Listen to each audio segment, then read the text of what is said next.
Channel. आज का हमारा टॉपिक है यूग्लिनोइड्स यानी कि यूग्लिना। यूग्लिना के बारे में मैं आपको इस वीडियो में सब कुछ बताऊंगी।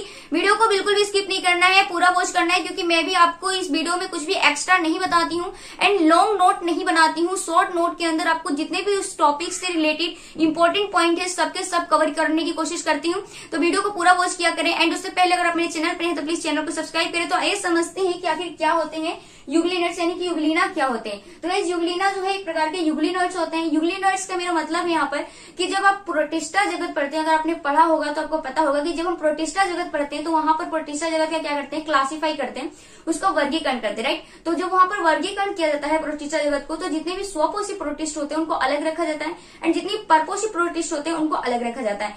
तो वहां पर जब स्वपोषी प्रोटिस्टों को अलग रखा जाता है तो वहां पर तीन चीजों को रखा जाता है, क्राइसोफाइट, डायनोफ्लेजलेट एंड यूग्लिनोइड्स।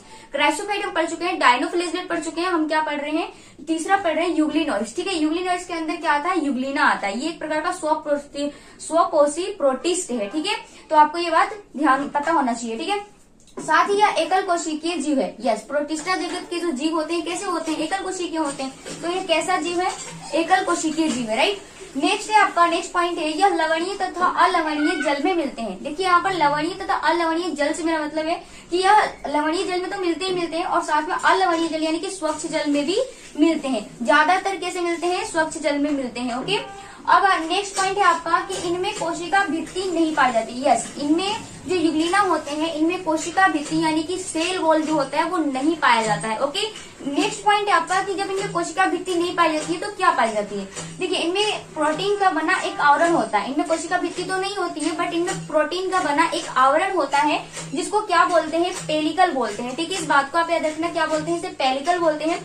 अब ये पेलिकल करता क्या है, तो इनके अंदर लचीलापन लाने का कार्य करता है। क्या करता है ये पेलिकल, लचीलापन लाने का कार्य करता है जो बना होता है एक प्रोटीन से। ओके, नेक्स्ट पॉइंट आपका ये है कि इनके अग्रभाग अंदर की ओर अंतुवलन होते हैं। आप यहाँ पर देख पा रही है जो यूग्लिना है इसका जो आगे का भाग इस तरीके से कुछ मुड़ा हुआ है, राइट। तो इसी को बोला गया है कि इसका अग्रभाग जो है अंदर की तरफ क्या होता है, अंतवलन होता है। ओके, और होता है जिनके बीच एक खाली स्थान होता है, मतलब खाली जगह होता है जिसको ग्रहणी बोलते हैं। जब ये आगे की ओर इस तरीके से अंतवलन हो जाता है तो इसके बीच में जो आपको खाली स्थान दिख रहा है उसको क्या बोलते हैं, ग्रहणी बोलते हैं, रिजर्वियर बोलते हैं। ये इसका मुख होता है, एक प्रकार का मुख द्वार, साइटोसोम बोलते हैं इसको। ठीक है, नेक्स्ट है आपका पॉइंट कि ग्रहणी में उपस्थित होता है ब्लेफेरोप्लास्ट। ये जो ग्रहणी आपको दिख रही है मतलब जो अंतवलन हो गया था, आगा का जो भाग है अंतवलन हो गया था, तो इसके अंदर जो खाली स्थान है उसके अंदर क्या पाया जाता है, उस ग्रहणी के अंदर उपस्थित होता है क्या, ब्लेफेरोप्लास्ट। ठीक है,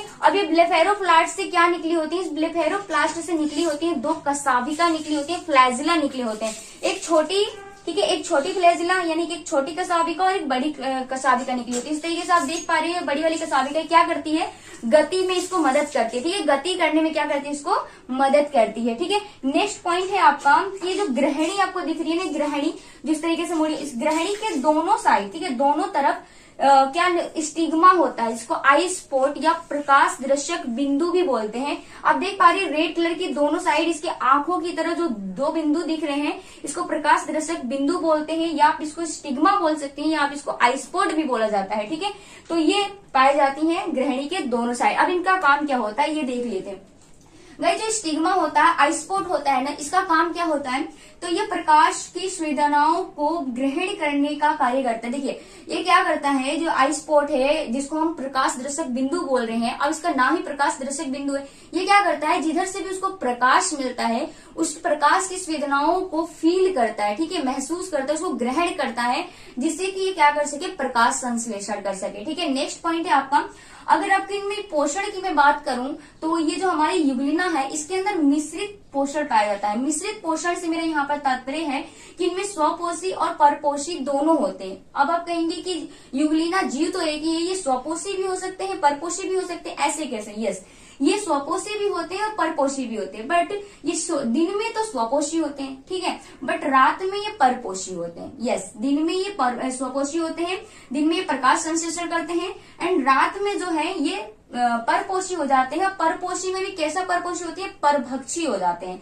और किसका भक्षण करते हैं, तो अब तक हम जो पढ़े हैं ना, डायटम ये एक प्रकार का क्राइस्टोफाइट है, और डायनोफिलेजिलेट ये दोनों चीजों का क्या करता है, ये भक्षण करता है। कौन, यूग्लिना, इनको खा जाता है। ठीक है, तो ये परपोषी का, रात में परपोषी का लक्षण दिखाता है और दिन में स्वपोषी का, इसलिए इसको पादप प्लावक और जंतु प्लावक भी कहा जाता है। ओके, अब देखो इन्हें पादपों तथा जंतुओं की संयोजी कड़ी कहा जाता है। इन दो, ये पादपों और बीज की संयोजी कड़ी इनको माना जाता है। क्यों, क्योंकि ये पादपों की तरह लक्षण भी दिखा रहे हैं और ये जंतुओं की तरह भी लक्षण दिखा रहे हैं। ठीक है, ये परपोषी भी है, ये स्वपोषी भी, इसलिए इन्हें जंतुओं और पादपों के बीच की संयोजी कड़ी बोला जाता है। ठीक है, नेक्स्ट पॉइंट है आपका कि इनमें संकुचनशील रसधानी होती हैं जो क्या करती है, जल की मात्रा को नियंत्रित करती है। यस, आप यहाँ पर देख पा रहे हो, तो ये यहाँ पर आपको दिख रहा है इस तरीके से, जो यहाँ पर जो आपको स्ट्रक्चर से दिख रहा है, ये संकुचनशील रसधानियां हैं। ठीक है, और ये क्या करती हैं, जल की मात्रा को नियंत्रित करती है। जल की मात्रा को कैसे नियंत्रित करती है, मतलब अगर अंदर अधिक जल की मात्रा हो गई तो उसको क्या करेंगी, वो स्टोर करके ले जाके मतलब बाहर छोड़ देंगी। और अगर कम जल की मात्रा होगी तो उसको स्टोर करके रखने का काम करेंगी। तो ये क्या करती हैं, जल की मात्रा को नियंत्रित करने का कार्य करती हैं। ठीक है, आई होप आपको समझ में आ गया होगा। नेक्स्ट पॉइंट है कि इनमें मुख्य वर्णक, देखिए जब स्वपोषी होते हैं अगर और प्रकाश संश्लेषण करते हैं तो इनमें वर्णक भी पाए जाते होंगे। ठीक है, क्योंकि वर्णक से ही तो क्या करते हैं, प्रकाश संश्लेषण करते हैं। तो इनमें मुख्य वर्णक जो होते हैं कौन कौन से होते हैं, क्लोरोफिल ए और बी, जैंथोफिल एंड कैरोटीन, ये इनके मुख्य वर्णक है। ठीक है, क्योंकि ये स्वपोषी भी होते हैं ना, प्रकाश संश्लेषण करते हैं, तो इसलिए इनमें वर्णक भी चाहिए। तो कौन कौन सा वर्णक पाया जाता है, क्लोरोफिल ए, बी और क्लोरोफिल ए और क्लोरोफिल बी, जैंथोफिल और कैरोटीन, ये तीनों वर्णक इसमें पाए जाते हैं। ठीक है, आई होप आप लोगों को यहाँ तक समझ में आ गया होगा। तो सारी बातों को अच्छे से समझना है। ठीक है, एक बार मैं रिवाइज करवा देती हूँ कि यूग्लिना एक स्वपोषी प्रोटिस्ट होता है, या एकल कोशिकीय जीव होता है, यह लवणीय तथा अलवणीय जल में मिलता है, ज्यादातर अलवणीय जल में मिलता है। नेक्स्ट पॉइंट, इनमें कोशिका भित्ति नहीं पाई जाती है। नेक्स्ट पॉइंट, इनमें प्रोटीन का बना एक आवरण होता है जिसको क्या बोलते हैं, पेलिकल बोलते हैं। ये पेलिकल क्या करता है, इनके अंदर लचीलापन लाने का काम करता है। नेक्स्ट पॉइंट, इनका अग्रभाग अंदर की ओर अंतर्वलन होता है, इनका आगे का भाग जो इस तरीके से अंतर्वलन होता है, और होता है जिनके बीच में खाली स्थान, अब ये आगे की ओर अंतर्वलन हो जाता है, इनके बीच में खाली स्थान बन जाता है, उसको क्या बोलते हैं, ग्रहणी बोलते हैं, रिजर्वियर बोलते हैं, इनका मुख द्वार बोल सकते हैं, साइटोसोम बोल सकते हैं। ठीक है, नेक्स्ट पॉइंट है आपका कि ग्रहणी में उपस्थित होता है क्या, ब्लेफेरोप्लास्ट। ये जो ग्रहणी बना हुआ है, इस ग्रहणी के ऊपर अंदर क्या उपस्थित होता है, ब्लेफेरोप्लास्ट उपस्थित होता है। इस ब्लेफेरोप्लास्ट से क्या निकली होती है, दो कसाविका निकली होती है, दो फ्लैजिला निकली होती है, एक छोटी और एक बड़ी।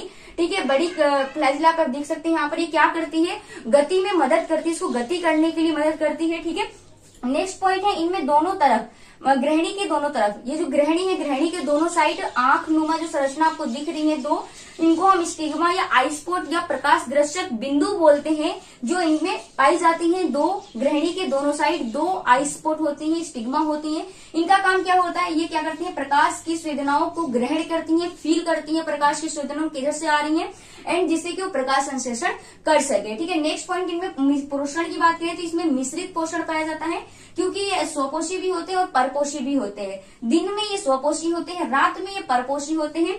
दिन में ये प्रकाश संश्लेषण करते हैं, रात में ये परपोषी के रूप में परभक्षी बन जाते हैं।